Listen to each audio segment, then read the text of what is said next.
De volta ao programa Conexão de hoje, sempre em nome de Unimed Marília, conosco também Learte Louças e Metais, a vitalícia levíssima Água de Marília e Lancheiro Alimentos, 10 anos com você. Programa Conexão de hoje batendo um papo aqui com Paulo Lorençon, que é consultor de negócios, consultor de empresas e também palestrante, falando conosco aqui. A gente começou aí conhecendo um pouco dessa frase dele célebre, que é paulada na moleira, que são as palestras aí que realmente vão a fundo. A ideia é essa, para que provoque realmente mudança, né, Paulo? O importante é isso, é provocar mudança. Dura é quando você fala e não provoca mudança, não gera nada, aí não dá. E uma paulada na cabeça, alguma coisa gera, viu? Pelo menos o Galo. Mas o Galo pode ser aí o início e o marco de uma nova história, né? Com certeza. Sem dúvida alguma. A gente estava falando dessa questão você vê como é que é extenso, né, o negócio. Você tem aqui vários, a gente fez um bloco aí, falou um pedacinho de uma das palestras que é relacionada à administração financeira doméstica. Eu queria voltar nesse assunto, Paulo. Você estava mencionando essa questão de muitas vezes o indivíduo começar a trabalhar para pagar contas. Quer dizer, isso é muito ruim porque influencia diretamente no desempenho dele, na questão do motivacional, enfim. E aí você falou dessa questão financeira, da doméstica. A pergunta que eu te faço é a seguinte: você presta esse tipo de assessoria para uma pessoa física, por exemplo, ou tem que estar em grupo? Como é que é? Não, sim, presto tanto para a empresa, ou quanto para grupo, ou quanto para pessoa física. Hoje eu tenho alguns grupos de pessoas que fazem conjunto comigo, pessoas amigas entre si, e que a gente faz o mesmo trabalho com eles todos juntos, e algumas pessoas individuais, né, também para esse trabalho. E, na verdade, não tem muita diferença, como eu já disse, né, a gestão financeira numa empresa e a gestão financeira na minha casa. Né? Mas você falou uma outra coisa interessante também, que é a questão do treinamento. Porque, por exemplo, quando você está na empresa, você passou lá, falou um pouco do assunto e tal, mas você tem que ter algumas atividades que você pode desenvolver durante uma semana, por exemplo. Sim. Olha, eu vou falar... Acho que o mais importante, ou tão importante quanto a palestra, é um treinamento. Sim, né? Porque, na verdade, tudo isso você tem que colocar em prática. Então, o que é a palestra? A palestra para fazer dar uma chamada, a palestra para fazer dar um toque, paulada na moleira, como a gente está falando, né? E o treinamento, se a pessoa quiser aprofundar, o treinamento são alguns encontros, né, que a gente desenvolve. Tem empresas que, dado a necessidade de levar as pessoas a perder o desânimo, né, ter ânimo de novo, a estar motivada, a ter interesse em produzir. Eu tive já experiência em algumas empresas de sentarem com lideranças, trabalhando com lideranças e falando um pouco dessa necessidade de fazer esse planejamento financeiro em casa. E surtiu resultados positivos, porque aquelas pessoas que levaram isso a sério, tomaram isso como responsabilidade e colocaram em prática, eles mudaram a vida deles. E, consequentemente, interferiram para mudar a vida de pessoas abaixo deles na empresa. Então, todo mundo ganha. Ganha o empresário, ganha ele, ganha quem está abaixo. Né? E ganha a família dele também. Então, e a verdade é que as pessoas não estão acostumadas a planejar. Não tá. Então, assim, a pessoa recebe o salário, sai pagando as coisas, assume o compromisso. O fato de você não pegar um pouquinho de dinheiro na mão, sentir o dinheiro na mão, isso também não é bom. É psicológico isso. Você tem que sentir o dinheiro para você começar a valorizar. E hoje é cheque, é cartão, é internet. Você vai fazendo conta sem manipular o seu dinheiro. E as pessoas têm que aprender também a entender que ganhar dinheiro... É totalmente virtual hoje. É virtual. Então, ganhar dinheiro é uma coisa. E ter dinheiro é outra. Eu ganho dinheiro? Eu tenho dinheiro? E agora? Então, ganhar é uma coisa. Eu ganho, você ganha, todo mundo ganha. Mas ter o dinheiro. Então, as pessoas têm que começar a aprender. Isso eu falo nas minhas palestras, nos meus treinamentos, que elas não podem comprometer mais que 60% do salário que ela ganha. 60% do salário dela é o plano de contas da casa dela. E os outros 40%, ele vai trabalhar para uma doação, para uma instituição, ele vai guardar para planejar passeios, para ter uma vida saudável. As pessoas falam que não tem vida saudável, as pessoas falam que não tem qualidade de vida. E tem gente que ganha muito bem e não tem. Por quê? Porque não planeja, gasta mais do que ganha.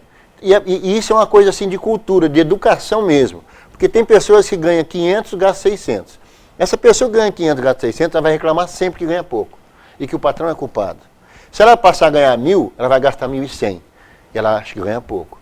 E daqui a pouco ela está ganhando 10 e gastando 11. Então é uma questão de cultura. A pessoa precisa se reeducar. Eu traçaria essa pessoa com um perfil ainda pior. ela ganha 500, gasta 600. Ela ganha 1.000, ela gasta 1.500. Ela ganha 10, ela gasta 15, 18, né? Justamente, gasta mais. Gasta bem mais e aí perde o controle, né? Perdeu o controle e aí acabou. E isso também, mesmo que ela não perca o controle... Essa coisa, aumenta o salário, aumenta o problema, né, pro cara. Não... Justamente. Então ele nunca consegue... E mesmo que ele não perca o controle, Marco, o que acontece? Ele fica sempre trabalhando, como eu falei, para pagar a conta. Então ele não consegue planejar, não consegue pensar, não consegue refletir. Às vezes ele tem condições de ter qualidade de vida sim, passear, tirar umas férias, um passeio com a família, ele não consegue, porque ele não faz isso. E é um círculo vicioso, né? É um círculo vicioso. Eu costumo falar que isso é uma corrida do rato, né? É correndo atrás do rabo. O cara não consegue nunca. Ele tem que, uma hora, tem que parar, sentar, ou ele sozinho ou com a família, fazer uma reunião e falar, pera um pouquinho. Estabelecer um critério, ou a remuneração conjunta ou individual, que seja, mas aí a pessoa fala, mas é impossível eu ganhar 1.000 e viver com 600 e guardar 400, ou 400 eu trabalhar, tipo, tantos por cento para qualidade de vida, viagem, alguma coisa, tanto por cento a poupança para me resguardar, de repente perde trabalho, fica desesperado, ali tem uma reserva, né? Então, se a pessoa ser educada, dá sim. Eu conheço as pessoas e convivi com pessoas fazendo esse trabalho que ganhavam 2 salários mínimos. 2 salários mínimos e o cara tem 1 a 2 casinhas de aluguel. Como pode isso? Pode. É o critério. O cara ficou 10 anos, ele fez um planejamento para ele. Então tem que planejar. O que eu estou fazendo hoje com o meu dinheiro? Então para. E o que eu quero começar a fazer? Planeja. Daqui 10 anos eu quero estar assim, mas como é que eu vou estar assim daqui 10 anos? Faz um planejamento. E vai trabalhando isso. É meio que pagar o preço, né? E ninguém está afim, né? Não dá até o fim. Ô Paulo, você falou uma coisa também, que foi a questão do ativo e do passivo, que as pessoas parecem que têm dificuldade de compreensão disso e não conhecem. Como é que funciona isso? Bem, a gente considera que o passivo é tudo aquilo que você, compromisso que você tem que saldar. E o ativo é aquilo que você agrega para você, né? É onde você desenvolve o seu patrimônio. E as pessoas não estão acostumadas a desenvolver o ativo dela. Por exemplo, eu ganho 5.000 e você ganha 5.000 reais. Eu tenho uma cabeça de riqueza e você tem uma cabeça de pobreza, tá? Vamos dizer assim. Mas o que é esse negócio de riqueza e pobreza? Primeiro, eu quero dizer que a riqueza e a pobreza não tem nada a ver com dinheiro. A riqueza e a pobreza tem a ver com o teu estado de espírito, tá? A forma como você definiu ou está tocando a sua vida. E outra coisa, prosperidade não é ser rico, não é ter dinheiro só. Prosperidade é você ter saúde, ser feliz, ter alegria, a família vai bem, a inteligência, a escola dos filhos vai bem, as coisas estão caminhando legal. Isso é prosperidade. Tudo isso é prosperidade. E quando nós trazemos isso na questão da administração financeira, tanto na empresa quanto na nossa casa, então eu ganho 5, você ganha 5. Bom, eu ganho 5.000, eu guardei dinheiro, eu precisava comprar um carro, comprei um carro.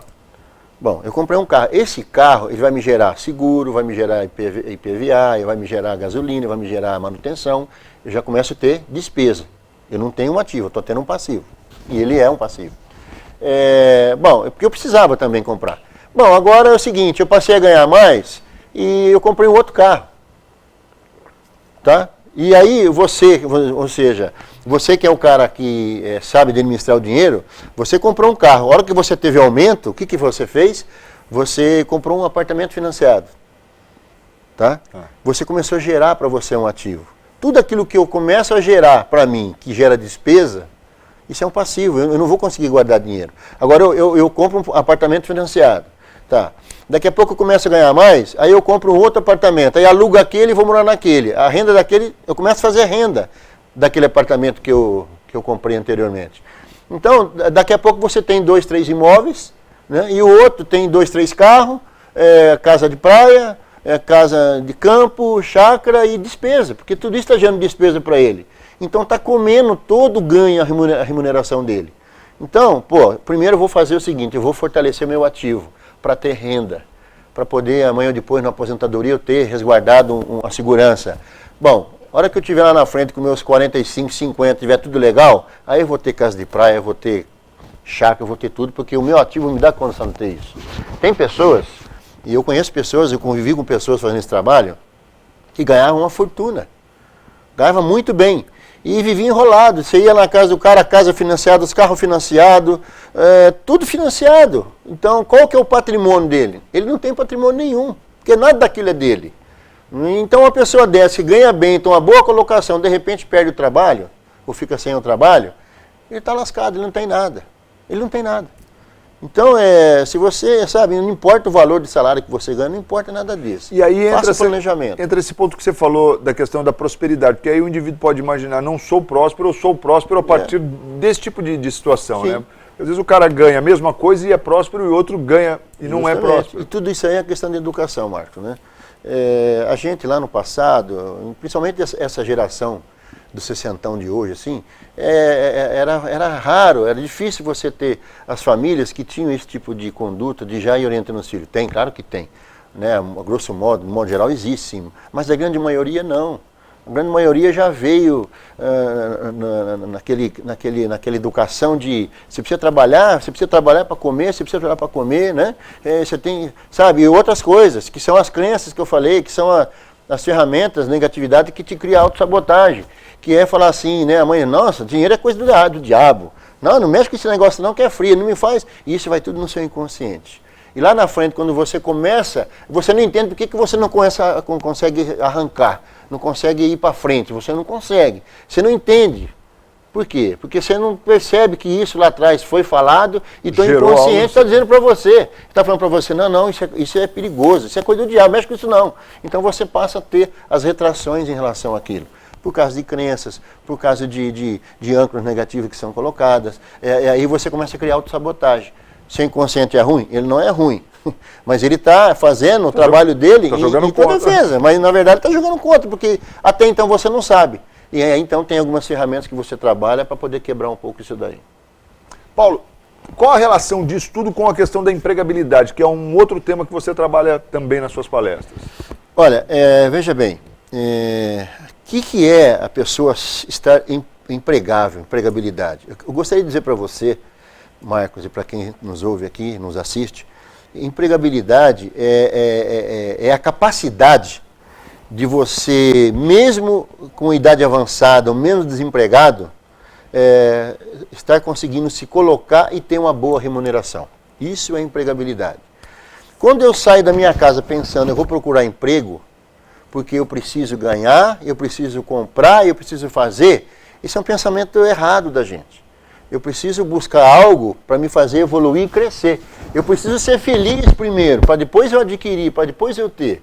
E as pessoas, quando, né, como eu contei uma passagem minha de criança, eu queria uma bicicleta e um relógio. Então eu fui lá, trabalhei, comprei a bicicleta e um relógio. Parei de trabalhar? Não. Mas eu aprendi eu senti que ia ser um jogo difícil. Então eu tinha que me organizar, me preparar para poder enfrentar isso. E como é que isso aconteceu?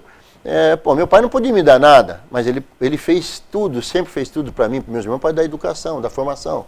E isso foi um passo muito importante. Educação, formação, estudar, aprender é investimento. Então a gente tem que procurar isso. E quanto mais você faz isso, mais potencial, mais capacidade de estar empregado, você vai estar. Então a empregabilidade é você estar preparado para atender uma necessidade, um chamado em alguma empresa. Quer dizer, as suas capacitações, tal, tudo isso influencia na empregabilidade? Tudo isso influencia. E você perguntou para mim, né, como é que isso reflete a situação financeira, né, da pessoa, reflete na empregabilidade? Eu conheço o caso da pessoa estar desesperada, está desempregada, está com um monte de conta, ela vai, corre, arruma emprego, né, ela salda todas as dívidas dela, quando salda a dívida dela, ela começa a criar problema no trabalho, sai do trabalho. Né? É uma coisa também que é importante chamar a atenção, hoje diante da situação de mercado, gente, tanto o colaborador quanto o empresário tem que dar a mão e dar a mão muito forte, tem que estar muito junto. Né? A gente percebe muitos colaboradores que às vezes vão trabalhar na empresa e procuram ficar levando vantagem, essas coisas acabou, gente, essas coisas não existem mais. A responsabilidade, a seriedade, a hombridade, a honestidade são princípios básicos hoje. E tudo que você planta, você vai colher. Né? Então eu falo isso para você que é colaborador e falo também para você que é empresário e que emprega as pessoas, para ser correto, ser honesto, ser sincero, ser franco, ser aberto, para essa relação gerar riqueza, tanto para o colaborador quanto também para o empresário.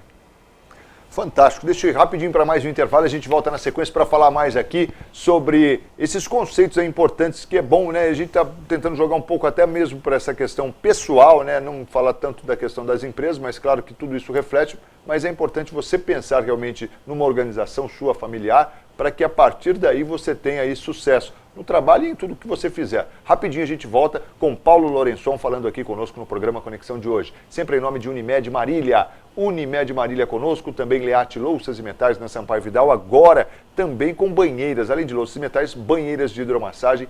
Um modelo mais lindo que o outro, vale a pena você conferir na Leate Louças e Metais. Também conosco a Vitalícia, levíssima água de Marília e, claro, Lancheiro Alimentos, 10 anos com você. O intervalo e a gente volta na sequência. Até já.